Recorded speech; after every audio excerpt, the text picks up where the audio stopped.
Okay, so here in example 1, we're asked to use two different methods to solve for the bubble point temperature of a 40% benzene mixture and also the bubble point pressure of the same mixture. So the first method we're asked to use is Raoult's law, but I'm actually going to use the diagrams first to show you the easy method to solve for these unknowns.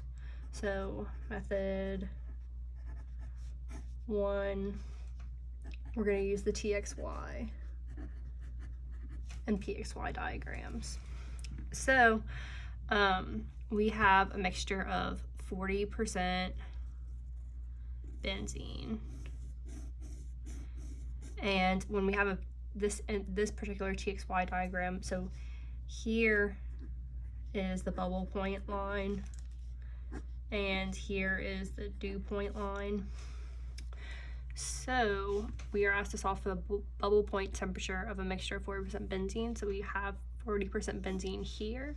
We draw our line up and to the left, and we get that the bubble point temperature is about like I would say 94 degrees Celsius. So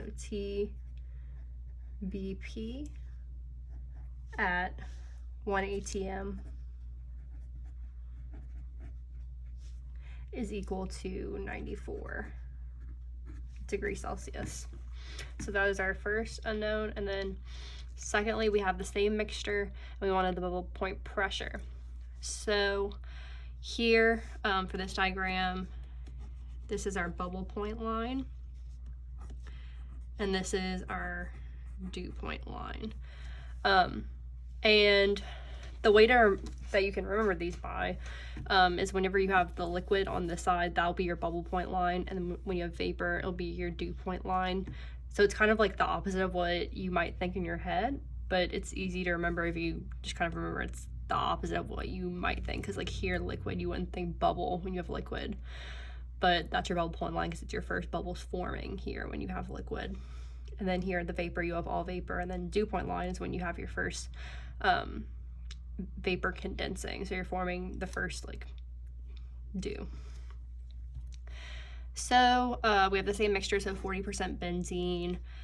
So we're looking for the bubble point pressure. So we're gonna go up here to our bubble point line, and then to the left. And I would say that the bubble point pressure at 100 degrees Celsius would be about 875